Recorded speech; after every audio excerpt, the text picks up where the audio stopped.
الحمد لله وحده والصلاة والسلام على من لا نبي بعده أما بعد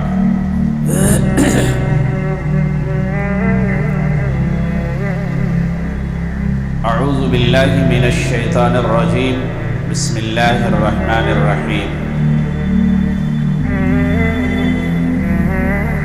يا أيها الذين آمنوا لا تلهكم أموالكم ولا أولادكم عن ذكر الله ومن يفعل ذلك فأولئك هم الخاسرون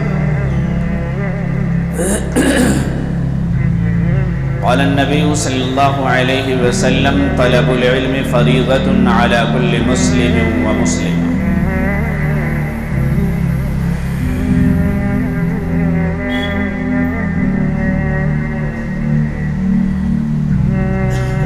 اللہ جل جلالہ من والہ کا بے انتہا کرم اور احسان ہے کہ اللہ تبارک و تعالی نے ہم سب کو ایک اہم فریضہ جمعہ کی نماز پڑھنے کے لیے جمع فرمایا۔ اللہ تعالی ہم سب کے اس جمع ہونے کو قبول فرمائے اور آخرت کے نجات کا ذریعہ بنائے۔ تشریف رکھیں، انشاءاللہ سنت کا موقع دیا جائے گا، ابھی وقت نہیں ہوا ہے، ابھی زوال کا وقت چل رہا ہے۔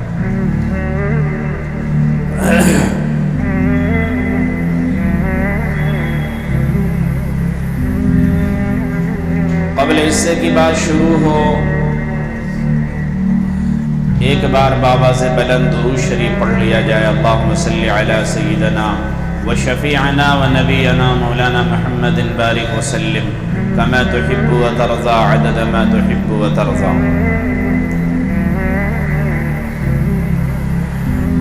آیت شریف آپ کے سامنے پیش کیا گیا اور اس کے بعد ایک حدیث جو گزشتہ کئی جمعے سے وہ حدیث ہمارے سامنے آ رہی ہے کہ علم کا حاصل کرنا مسلمان پر بحیثیت مسلمان ہونے کے کون کون سا علم اور کتنا علم ضروری ہے، اس عنوان سے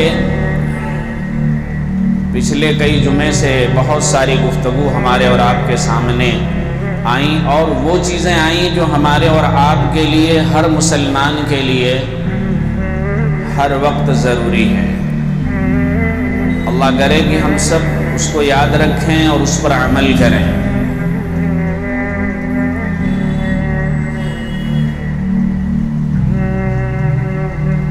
ترتیب چل رہی تھی فرائض کے بعد شرائط کے بعد فرائض کی، کہ نماز سے پہلے کیا شرائط ہیں اور پھر نماز کے اندر کیا فرائض ہیں۔ ان فرائض کے اور شرائط کے نہ پائے جانے پر نماز کا وجود نہیں ہوگا، نماز وجود میں نہیں آئے گی۔ نماز کے وجود کے لیے شرائط کا پایا جانا ضروری ہے اور نماز کو صحیح ہونے کے لیے فرائض کا ہونا ضروری ہے۔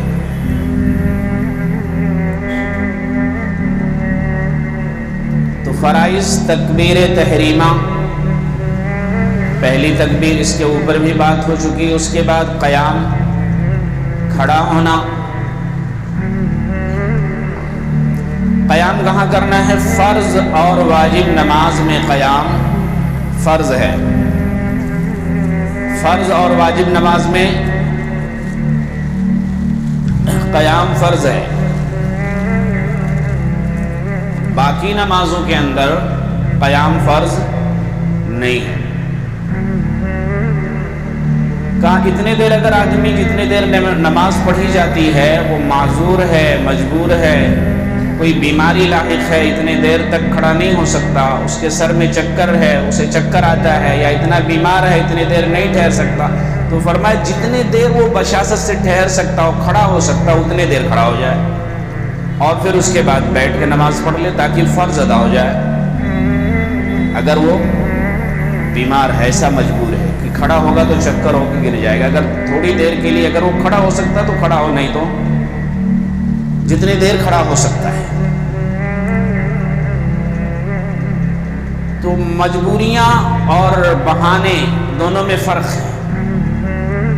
کچھ مجبوری ہوتی ہیں جو شریعت جس کو نافذ کرتی ہے، اور کچھ بہانے ہوتے ہیں جو ہم آپ طے کرتے ہیں کہ نہیں بھائی میرے سے نہیں ہوگا۔ کہا رمضان کا روزہ کب توڑنا چاہیے؟ اتنا جو ہے خطرناک بیماری ہو کہ اگر یہ روزہ نہیں توڑے گا تو اس کے جان جانے کا خطرہ ہے، یا جو بیماری اس کے اوپر لاحق ہے یہ بہت زیادہ بڑھ جائے گی، یہ پھر ٹھیک نہیں ہو سکتا اگر روزہ نہیں توڑے گا، تو اس کو روزہ توڑ دینا چاہیے۔ کہا یہ مجبوری نماز کے اندر آتی ہے کہ اگر ہم کھڑے نہ ہوں، اور اگر ہم کھڑے ہو گئے تو حالت ایسے ہے کہ ہم گر جائیں گے یا پھر تو ہماری جان نکل جائے گی، یا جس بیماری کے اندر میں ہوں وہ بیماری اتنی بڑھ جائے گی کہ میں ٹھیک نہیں ہو سکتا۔ تو اگر ایسی مجبوری ہے تو پھر کھڑا نہ ہو بھائی، وہ بیٹھ کے نماز پڑھے۔ اس کے اوپر بھی وضاحت ہو چکی، جو زمین پر بیٹھنے کی طاقت رکھتا ہے وہ کرسی پر نماز نہیں پڑھ سکتا۔ کرسی پہ نماز پڑھنا اس کے لیے درست نہیں ہے۔ جو زمین پر بیٹھ کر کے نماز پڑھ سکتا ہے اس کو طاقت ہے اتنی کہ وہ زمین پر بیٹھ کر کے رکوع اور سجدہ کر سکتا ہے، اور اگر رکوع اور سجدہ بھی نہیں کر سکتا ہے بلکہ وہ آلتی پالتی مار کے بیٹھتا تو اس میں رکوع سجدہ اس کو تھوڑا تھوڑا ہوگا، سجدہ تو ہوگا نہیں، رکوع تھوڑا سا ہوگا۔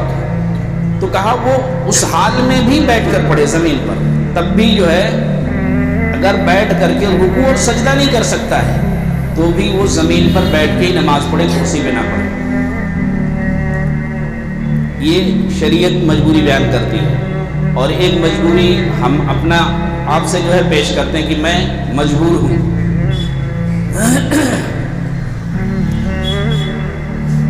تو قیام کے اعتبار سے، پھر قیام کے بعد قرات کے اوپر بھی بات ہوئی کہ قرات کرنا، قرآن مجید پڑھنا، اس کے اوپر بھی کتنا کم سے کم جو ہے 3 آیت فرض ہے۔ کب فرض ہے؟ ہر نماز میں قرات فرض ہے، ہر نماز میں قرات فرض ہے۔ فرض کی پہلی 2 رکعتوں میں سورہ فاتحہ اور سورت کا پڑھنا واجب ہے، اور قرات ہر نماز میں فرض ہے، قرات کرنا ہی ہے، چاہے نفل پڑھیں یا سنت پڑھیں یا واجب، قرات تو کرنی ہے، یعنی قرآن پڑھنا ہے۔ اچھا، تو اتنا قرآن یاد رکھنا ہر مسلمان کو ضروری ہے جس سے اس کے فرض ادا ہو جائیں، اور صرف فرض ادا ہوں گے اور واجب ادا نہیں ہوئے تو واجب اگر ادا نہیں ہوتے ہیں تو نماز نہیں ہوتی۔ سورہ فاتحہ کا پڑھنا واجب ہے، دھیان سے، سورہ فاتحہ کا پڑھنا واجب ہے۔ فرض کی پہلی 2 رکعت میں، فرض کی پہلی 2 رکعت میں سورہ فاتحہ کا پڑھنا واجب ہے، اور آخری 2 جیسے 3 رکعت والی یا 4 رکعت والی نماز ہے فرض کی، تو اس میں پہلی 2 رکعت میں سورہ فاتحہ پڑھنا واجب ہے، بعد کی جو 2 رکعت ہیں اس میں واجب نہیں ہے، وہ سنت ہے۔ لیکن فرض کے علاوہ جتنی نمازیں ہیں، فرض کو چھوڑ کر کے جتنی نمازیں ہیں، ہر نماز میں ہر رکعت میں سورہ فاتحہ پڑھنا واجب ہے۔ فرض کے علاوہ جو بھی نماز پڑھتے ہیں اس نماز کی ہر رکعت میں سورہ فاتحہ پڑھنا واجب ہے، اور پھر سورہ فاتحہ کے بعد سورت پڑھنا بھی واجب ہے۔ سورہ فاتحہ کے بعد کوئی سورت یا کوئی 3 آیت، چھوٹی کوئی سورت یا کم سے کم 3 آیت کوئی، اتنا پڑھنا واجب ہے۔ یہ 2 ہو گئے، یعنی سورہ فاتحہ بھی پڑھنا واجب ہے اور سورت پڑھنا بھی واجب ہے۔ کوئی سورہ فاتحہ پڑھتا اس کو سورت نہیں یاد ہے تو واجب ادا نہیں ہوا، تو پھر نماز ہوگی ادا کیسے؟ اس کو سجدہ سہو کرنا پڑے گا، سجدہ سہو کرنا پڑے گا، پھر نماز اس کی پوری ہوگی۔ سورہ فاتحہ ختم کیا اور اس کو دھیان نہیں تھا سورت پڑھنے کا، رکوع میں چلا گیا، بھول گیا سورت پڑھنا، رکوع میں چلا گیا، تو اب اس کو اس کی شکل یہ ہے کہ وہ سجدہ سہو کر لے، سجدہ سہو کر لے تو اس کی نماز پوری ہو جائے گی۔ تو سورت پڑھنا، پھر فرمایا کہ سورہ فاتحہ کو سورت سے پہلے پڑھنا واجب ہے، سورہ فاتحہ کو سورت سے پہلے پڑھنا واجب ہے، یعنی سورت تو پڑھنا ہے لیکن پہلے سورہ فاتحہ پڑھنا ہے۔ کسی نے پہلے جو سورہ ہی پڑھ دیا تو واجب چھوڑ گیا. پہلے سورہ فاتحہ پڑھنا پھر سورت پڑھنا، یہ ترتیب ہے اس کی. اس کے بعد جو ہے رکوع. فرض میں کیا ہے؟ رکوع کرنا. رکوع کرنا فرض ہے. کتنا رکوع کرنا؟ اتنا آپ جھکیں کہ آپ کا ہاتھ گھٹنے پر پہنچ جائے. آپ کا ہاتھ گھٹنے پر پہنچ جائے، اتنا جھکنا، اس کا نام ہے رکوع. رکوع کرنا فرض ہے. تھوڑا سا آپ جھکے، آپ کا ہاتھ اگر گھٹنے تک نہیں پہنچتا ہے تو رکوع نہیں ہوتا. یعنی اتنا جھکنا کہ ہاتھ گھٹنے تک پہنچ جائے. پکڑنا اور ہاتھ ایسا رکھنا یہ الگ چیز، یہ سنت ہے. لیکن آپ کو اتنا جھکنا کہ آپ کا ہاتھ گھٹنے تک پہنچ جائے، یہ واجب ہے، یہ فرض ہے. یہ فرض ہے. باقی ہاتھ کو گھٹنے پر کھول کے رکھنا، ان کو پکڑنا اور ہاتھ کو یوں اس کو کھول کے رکھنا، یہ سنت میں. پھر یہ رکوع کرنا، پھر سجدے کرنا. ایک رکعت میں 2 سجدے کرنا. ایک رکعت میں 2 سجدے کرنا. اگر کسی نے ایک ہی سجدہ کر لیا، دونوں سجدے فرض ہیں. رکوع فرض ہے، سجدہ بھی فرض ہے. ایک رکعت میں 2. کوئی بھی نماز آپ پڑھ رہے ہیں، آپ نفل پڑھ رہے ہیں، لیکن رکوع کرنا ہے نماز نفل کی، لیکن رکوع فرض ہے، سجدہ فرض ہے. تو آپ کو سجدہ کرنا، ایک رکعت میں 2 سجدے کرنا. غلطی سے کسی نے ایک رکعت میں 1 سجدہ کر لیا، اب اسے یاد ہی نہیں رہا، بعد میں یاد آیا، پہلی یاد دوسری بات میں نے ایک ہی سجدہ کیا تھا. تو اب جب اسے یاد آیا ہے تو وہ جب رکعت پوری کرے، سجدے میں جائے، تو اس سجدے میں، اس رکعت کے سجدے میں 3 سجدہ کرے. جب یاد آئے تو تیسری یا چوتھی رکعت میں جب یاد آیا تو اس رکعت میں جب سجدہ کرے تو وہ 2 سجدے کے بجائے 3 سجدے کرے کہ ایک سجدہ میرا غلطی سے رہ گیا، اس لیے میں 3 سجدہ کرتا ہوں. اور پھر اخیر میں سجدہ 100 کرے. اخیر میں سجدہ 100 کرے اگر غلطی سے ایک سجدہ رہ گیا. اور اگر اس کو یاد نہیں آیا، ایک ہی سجدہ کیا اور نماز پوری کر لیا، تو پھر نماز اس کی نہیں. تو اچھا، سجدہ کتنا کرنا ہے؟ سجدے کی کیا مقدار ہے؟ سجدے پیشانی اور ناک پر ہوتی ہے. یعنی پیشانی کو زمین پر رکھنا ہے اور ناک بھی زمین پر رکھنا. ناک رکھنا واجب نہیں ہے، لیکن ناک کو نہ رکھنا، صرف پیشانی پہ سجدہ کرنا مکروہ ہے. صرف پیشانی پہ سجدہ کرنا مکروہ ہے. اگر سجدے کے اندر ناک نہیں لگتی ہے زمین پر، صرف پیشانی لگتی ہے، تو وہ مکروہ نماز ہو جاتی ہے. یعنی سجدے میں پیشانی بھی لگنا چاہیے اور ناک بھی لگنا چاہیے. اگر صرف ناک پہ کوئی سجدہ کرے، پیشانی کو نہ رکھے، اور اسے کوئی مجبوری نہیں ہے، کوئی بیماری نہیں ہے، تو اس کی نماز نہیں ہوتی. صرف ناک پہ سجدہ کرے اور پیشانی پہ کوئی مجبوری نہیں ہے. اگر کوئی مجبوری ہے، پیشانی نہیں رکھ سکتا، کوئی پھوڑا نکل آیا، وہ سر نہیں ٹکا سکتا زمین پر، پھوڑا نکل آیا ہے، اس کو ٹکا نہیں سکتا ہے، ٹکائے گا تو پھوڑا پھٹ جائے گا، تو وہ صرف ناک پر کر سکتا ہے. وہ ناک پر کر سکتا ہے. مجبوری نہیں ہے. مجبوری ہے تو کر سکتا، اگر مجبوری نہیں ہے تو پھر اس کو سر کا ٹکانا، پیشانی کا ٹکانا ضروری ہے. گدے گالیچے پہ ایسا اسپنچ والا گدا جس پہ آپ سجدہ کریں اور آپ کا سر اس پہ نہ ٹکتا ہو، یعنی ایسا ٹھہراؤ نہیں آتا ہے، ایسا جو ہے اسپنچ والا گدا جس پہ آپ سجدہ کریں اور اس پہ سر جمتا نہ ہو، ایسے ہوا میں اوپر ہو رہا ہو، تو پھر آپ کا سجدہ نہیں ہوا. یعنی اسپنچ والے گدے پر آپ سجدہ نہیں کر سکتے اگر پڑھنا چاہیں. ایسا گدا جو زمین سے چپٹا ہوا ہو، آپ زمین پر سر رکھیں تو آپ کو سختی محسوس ہو کہ میرا سر زمین پہ لگ گیا ہے، سختی محسوس ہو رہی ہے. ایسا نہ ہو کہ جو ہے ہوا میں اوپر اور نیچے ہو رہا ہے. تو سجدہ کرنا، ایک رکعت میں 2 سجدے کرنا، سجدے کا طریقہ. اچھا، سجدہ کرنے میں کچھ لوگوں کے پیر پیچھے اٹھ جاتے ہیں، پیر اٹھ جاتے ہیں. یہ پیر اٹھنا بھی نماز کے توڑنے کا ذریعہ ہے.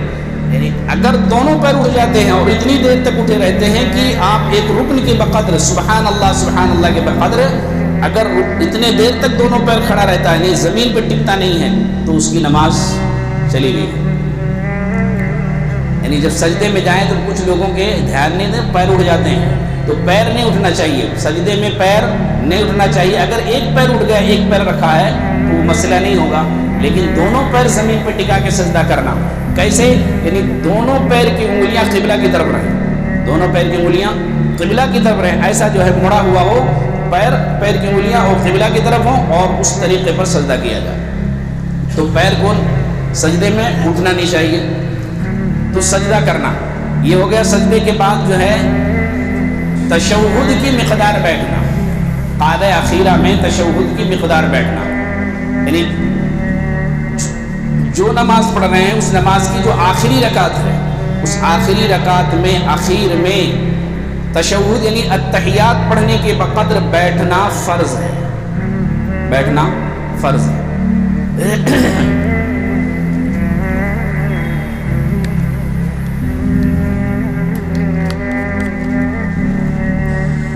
التحیات مثال کے طور پر ہم التحیات پڑھتے ہیں، التحیات پڑھنے میں 1 منٹ لگتا ہے، التحیات پڑھنے میں 1 منٹ لگتا ہے، تو جتنی دیر التحیات کے پڑھنے میں لگتا اتنے دیر بیٹھنا فرض ہے۔ التحیات پڑھنا فرض نہیں ہے، التحیات پڑھنا فرض نہیں ہے، التحیات کے بقدر بیٹھنا فرض ہے، یعنی جتنے دیر میں التحیات پڑھ سکتے ہیں۔ التحیات للہ والصلوات والطیبات، السلام علیک ایھا النبی ورحمۃ اللہ وبرکاتہ، السلام علینا وعلی عباد اللہ الصالحین، اشہد ان لا الہ الا اللہ واشہد ان محمدا عبدہ ورسولہ۔ اتنا پڑھنے میں کتنا منٹ لگتا؟ 30 سیکنڈ 45 سیکنڈ، جتنی دیر لگتا ہے اتنا دیر بیٹھنا فرض ہے۔ التحیات کا پڑھنا واجب ہے، التحیات کا پڑھنا واجب ہے، التحیات کے بقدر بیٹھنا فرض ہے، اور التحیات کا پڑھنا واجب ہے۔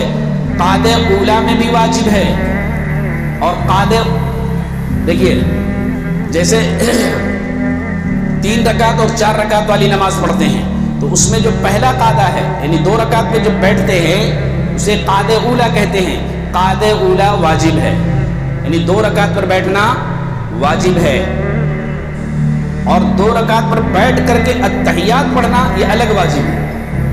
بیٹھنا واجب ہے اور التحیات پڑھنا الگ واجب ہے، اور قعدہ اخیرہ کے اندر التحیات کے بقدر بیٹھنا فرض ہے، التحیات کا پڑھنا واجب ہے۔ تو اگر واجب چھوٹ جاتی ہے تو واجب کے چھوٹنے سے سجدہ سہو واجب ہو جاتا ہے، اور سجدہ سہو کرنے سے نماز مکمل ہو جاتی ہے۔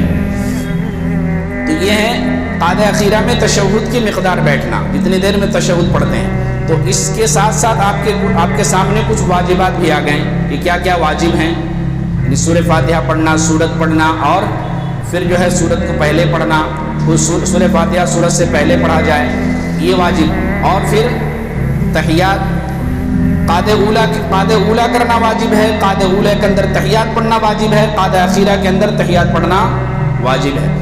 اچھا، تعدیل ارکان واجب ہے، وہ چیزیں میں بتا رہا ہوں جس کے اعتبار سے لوگ نماز کے اوپر دھیان نہیں دیتے ہیں اور ان کی نماز ہوتی نہیں، انہیں خبر بھی نہیں ہوتی۔ تعدیل ارکان واجب ہے۔ تعدیل ارکان کس کو کہتے ہیں؟ ہر رکن کو اطمینان سے ادا کرنا، ہر رکن کو اطمینان سے ادا کرنا یہ واجب ہے۔ جیسے آپ نے سر اٹھایا، سمیع اللہ لمن حمدہ، اللہ اکبر، یعنی کچھ دیر 1 سیکنڈ کے لیے بھی نہیں رکنا، ڈائریکٹ جو سجدے میں، اور سجدے میں اللہ اکبر سبحان اللہ سبحان اللہ اکبر اللہ اکبر، مطلب آپ سر اٹھائے نہیں تو فوراً پھر دوسرے سجدے میں چلے گئے، یہ نماز نہیں، نماز کا کھلواڑ ہے۔ یہ تعدیل ارکان اس میں چھوٹ جا رہی ہے۔ تعدیل ارکان یعنی ایک سجدہ آپ نے رکوع کر لیا، سمیع اللہ لمن، تھوڑی دیر کے لیے آپ ٹھہر جائیے، سمیع اللہ لمن حمدہ کہہ دیا تو آپ اطمینان سے ربنا لک الحمد کہہ لیجیے، پھر آپ رکوع سجدے میں جائیے، پھر جیسا پہلا سجدہ کر لیے ہیں، سجدہ کرنے کے بعد پھر اطمینان سے بیٹھ جائیے۔ اطمینان سے بیٹھنے کا مطلب جو طریقہ بیٹھنے کا ہے کہ سیدھا پیر کھڑا ہو اور الٹے پیر پہ بیٹھا جائے، اور اس طریقے سے بیٹھ کر کے اطمینان ہو جائے، پھر دوسرا سجدہ کیا جائے، اس کو بولتے ہیں تعدیل ارکان۔ ہر رکن کو اطمینان سے ادا کرنا یہ واجب ہے۔ دیکھو کسی کو نماز پڑھتے ایک سجدہ آدھا سر اٹھاتے دوسرا مار دیتے، آدھا سر اٹھائے پھر دوسرا سجدہ کر لیا، جبکہ سجدہ فرض ہے، اور سجدہ کر کے بیٹھنا، ایک سجدہ کیے اس پہ بیٹھ جانا اطمینان سے، پھر دوسرا سجدہ کرنا، یہ واجب ہے۔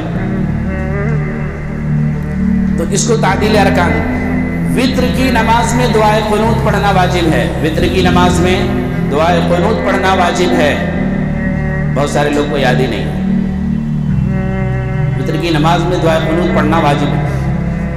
جہری نماز میں، جن نمازوں میں بلند آواز سے قرآن پڑھا جاتا ہے، ان نمازوں میں قرآن کو بلند آواز سے پڑھنا واجب ہے، اور جن نمازوں میں آہستہ جو قرات کی جاتی ہے، ان نمازوں میں آہستہ سے قرآن پڑھنا واجب ہے۔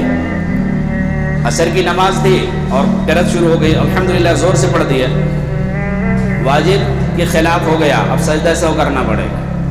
یا جو ہے مغرب کی نماز تھی، اس میں زور سے پڑھنا تھا اور آہستہ پڑھنا، تو اب واجب چھوٹ گیا۔ اب اگر واجب چھوٹ گیا، اتنی مقدار بھی کچھ دور پڑھ چکے تھے، الحمدللہ رب العالمین الرحمن الرحیم مالک یوم الدین، اتنا پڑھ چکے تھے، جب تک یاد آ رہے مجھے تو زور سے پڑھنا تھا، پھر وہیں سے آگے سے زور سے شروع کر دیں، اور اتنے دیر رکنے کی وجہ سے اب سجدہ سہو کرنا پڑے گا، سجدہ سہو کرنا پڑے گا، کیونکہ 3 آیت چھوٹ گئی، بلند آواز سے پڑھنا تھا،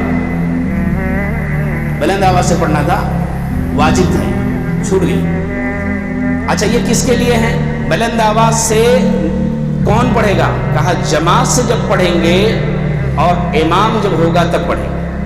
آپ کی نماز چھوٹ گئی ہے، آپ پر بلند آواز سے قرآن پڑھنا واجب نہیں ہے، آپ کی نماز چھوٹ گئی ہے، آپ کو الگ سے آپ نے پڑھنا ہے، آپ اکیلے نماز پڑھ رہے ہیں، تو آپ اکیلے نماز پڑھنے والے پر بلند آواز سے قرات کرنا واجب نہیں ہے، بلند آواز سے۔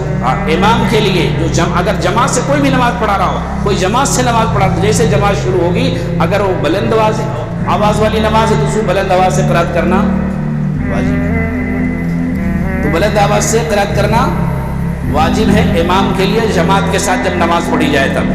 تو یہ جو ہے واجبات، ان واجبات کو یاد رکھنا ضروری ہے، جس سے نماز میں کوتاہی ہوتی ہے، آدمی کو خبر نہیں ہوتی ہے۔ اچھا ایک واجب ہے کہ تحیات پڑھنے کے بعد 2-3 رکعت والی نماز، 4 رکعت والی نماز، قعدہ اولیٰ میں تشہد پڑھنے کے بعد فوراً کھڑا ہونا، یہ واجب ہے۔ تشہد پڑھنے کے بعد فوراً کھڑا ہونا واجب ہے۔ تشہد جیسے عبدہ و رسولہ ہوا، فوراً اللہ اکبر کہہ کر رک گئے تھوڑے دیر کے لیے، اتنے دیر رکے کہ آپ اتنے دیر میں اللہم صلی علی محمد اتنا آپ پڑھ سکتے، اتنے دیر پر رک گئے، تو اب جو ہے کھڑا ہونا یہ واجب تھا، آپ نے اس کو ترک کر دیا، یعنی دیر ہو گئی، تاخیر ہو گئی ایک واجب کے ادا کرنے میں، تو واجب کے ادا کرنے میں جب تاخیر ہوتی ہے تو سجدہ سہو واجب ہو جاتا ہے، سجدہ سہو واجب ہو جاتا ہے۔ تو اگر قعدہ اولیٰ کے اندر اگر تشہد پڑھنے میں تاخیر ہو گئی، پڑھ کے بیٹھے رہے یا کچھ اور درود شریف پڑھ لیے، تو اب جو ہے آخری میں آپ کو سجدہ سہو کرنا پڑے گا، کیونکہ فوراً کھڑا ہونا تھا، فوراً کھڑا ہونا تھا، تاخیر ہو گئی۔ بہرحال یہ واجبات جو ہے تقریباً ہو چکے ہیں، سنتیں بہت ساری ہیں، اللہ کرے کہ ہم سب اس کو سیکھ کر کے عمل کریں۔ بعد میں جو ہے جو آیت شریفہ آپ کے سامنے ایک پیش کی گئی تھی، اس وقت جو ہے 2 منٹ کے لیے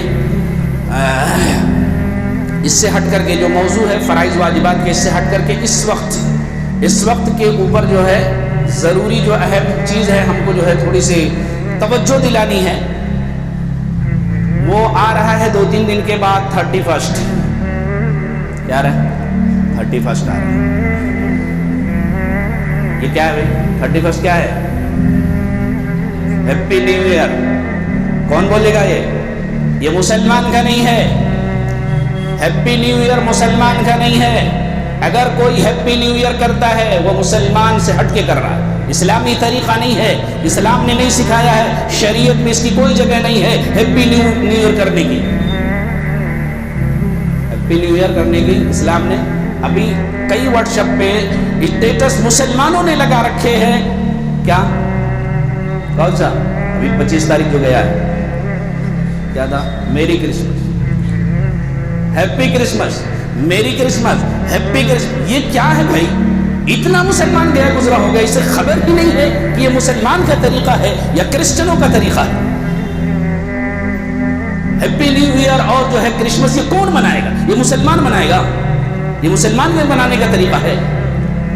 یہ صرف کرسچنوں اور غیروں کا ہے۔ اگر کوئی مسلمان ان کا ساتھ دیتا ہے تو گویا کہ وہ پسند کرتا ہے اس جو ہے کلچر کو، اس طریقے کو، اور اس کو وہ طریقہ جو نبی کا ہے وہ پسند نہیں۔ بہت سارے لوگوں نے اسٹیٹس ڈال رکھے تھے کیا ہیپی کرسمس، اور وہ میری کرسمس، تیری کرسمس، کیا کیا سب، اور وہ فوٹو ڈال کر کے وہ لال جھنگل بین کا اور سب، یہ مسلمانوں کے۔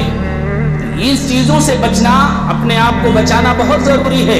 آپ سمجھ رہے ہیں کہ یہ کوئی چھوٹی چیز نہیں ہے، یہ بہت بڑی چھوٹی چیز ہے نہیں، بڑی چیز ہے یہ۔ گویا کہ آپ اسلام کو پسند نہیں کرتے ہیں، آپ کرسچنوں کو پسند کرتے ہیں۔ یہ کہاں سے کس نے سکھایا؟ اچھا یہ کیا تھا 25 تاریخ کا؟ عیسیٰ علیہ السلام کی برتھ ڈے تھی، عیسیٰ علیہ السلام کی 25 تاریخ کو کرسمس عیسیٰ علیہ السلام کی برتھ ڈے ہے۔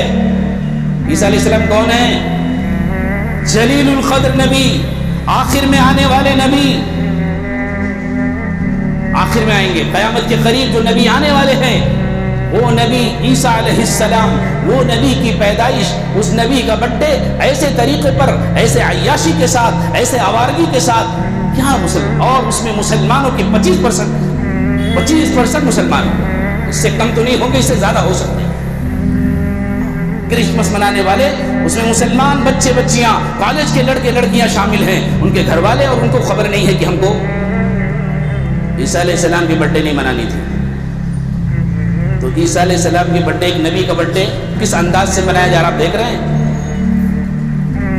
اتنا خطرناک، کہا اس دن جتنا زیادہ شراب پی جاتی ہے 25 دسمبر کے دن، کہا پورے سال میں اتنا نہیں پیا جاتا، اور جتنا زناکاری اس 25 دسمبر کو ہوتی ہے، کہا پورے سال میں اتنا زنا نہیں ہوتا ہے۔ کیا کے لیے؟ عیسیٰ علیہ السلام کا برتھ ڈے منا رہے، یہ ہے۔ تو مسلمان اس سے باز رہیں، مسلمان اس سے دور رہے، اور ہیپی نیو ایئر نہ کریں۔ یہ مسلمانوں کا جو ہے نیا سال نہیں ہے، اسلام کا نیا سال محرم سے شروع ہوتا ہے، اور اسلام کا نیا سال شروع ہونے پر بھی صحابہ نے کسی کو مبارکباد نہیں دی ہے کہ ہاں ہیپی نیو ایئر، اب نیا محرم چالو ہو گیا بھائی، مبارک ہو تم کو نیا سال، نہیں، اس کو مبارکباد نہیں دی بلکہ دعائیں پڑھی گئی ہے۔ اللہ تعالی ہم سب کو صحیح سمجھ نصیب فرمائے، عمل کی توفیق عطا فرمائے، اذان ہوگی پھر سنت ادا کر لیں۔ سبحان اللہ و بحمدہ۔